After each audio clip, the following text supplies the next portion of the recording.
Alors, ce que je veux vous apprendre, en fait, c'est par rapport au HT Access.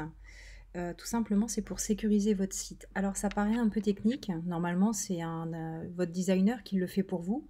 Mais si vous avez déjà installé votre site WordPress par vous-même ou voilà, en n'ayant pas payé très cher votre site, je vous invite à tester en fait en rajoutant à l'URL de votre site un slash, donc une barre en diagonale, avec WP-include et de voir si on voit les fichiers de votre site ou pas. Voilà, c'est des choses de base qu'on ne sait pas forcément quand on démarre. Je vous avouerai que sur mes premiers sites WordPress, je ne savais pas le faire. Donc voilà, c'est un truc de base et c'est vachement important. Ça évite de vous faire un peu qu'on puisse récupérer vos fichiers, vos images et puis sécuriser votre site. Donc en fait, Yoast, la version gratuite, permet d'accéder facilement aux fichiers htaccess. Donc vous allez dans Outils, vous cliquez et vous arrivez sur cette fiche-là. Vous faites Éditeur de fichiers. Voilà. Donc ça arrive. Et là, vous avez en fait le fichier robot en haut qui aussi aide à sécuriser votre site et le fichier htaccess. Donc au départ, quand vous l'ouvrez, vous n'avez pas les mêmes lignes que moi, vous avez juste à voir, je vais vous les montrer. Toc toc toc. Bon, c'est beaucoup plus bas en fait, je crois qu'il est. Évidemment, je vais me planter, ça va être là-haut. Non, voilà. Vous avez ces premières phrases-là. Si vous n'avez pas installé de plugin de sécurité, vous avez ce truc Begin WordPress, if module, mode right, nanana. Si vous avez installé le WP logging, c'est-à-dire pour changer comment vous loguez à votre site, qui est vraiment un truc de base, donc faites-le. Faites des recherches si les extensions que moi je vous ai proposées vous conviennent pas. Mais s'il y a un truc à changer sur un site WordPress, c'est bien celui-là.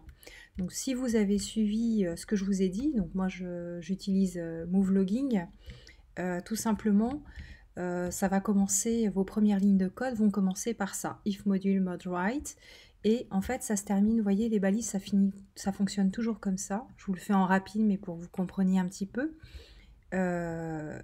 Par une petite balise, c'est-à-dire une parenthèse ouverte, un morceau de texte, une balise fermée, quoi, une flèche, voilà, pour finir, et par cette balise-là qui ferme en fait la première, voilà, et on le reconnaît par le slash qui est mis après la flèche. Ça veut dire que la balise est fermée. Donc là, on est sur la fin du plugin et de ce qu'il écrit. Si vous l'avez installé, vous gardez ça. Alors, avant de toucher quoi que ce soit, vous faites un copier-coller. Donc, vous vous placez là, vous faites un CTRL-A ou pomme A, vous me sélectionnez tout, vous faites un pomme C et vous allez me coller ça dans un notepad. Voilà, je vous le fais en direct moi aussi, vous voyez. Hop, et on colle le tout, comme ça on est sûr, moi j'en ai plus que vous, mais vous êtes sûr que vous ne faites pas n'importe quoi et qu'il y a toujours moyen de revenir en arrière s'il y avait un problème. Ok? Voilà. Donc ça, vous l'enregistrez. Donc, vous avez uniquement ces lignes-là, je le redis, si vous avez installé le Move Logging. Ok? Ensuite, vous vous placez juste après. Vous avez la partie WordPress, donc vous la sélectionnez, vous supprimez. Et vous allez copier tout le code que je vous ai mis en fait sur mon article, c'est-à-dire cette partie-là. Vous copiez tout ça, voilà, toutes ces lignes qui sont à l'intérieur là, et vous allez le copier dans votre htaccess.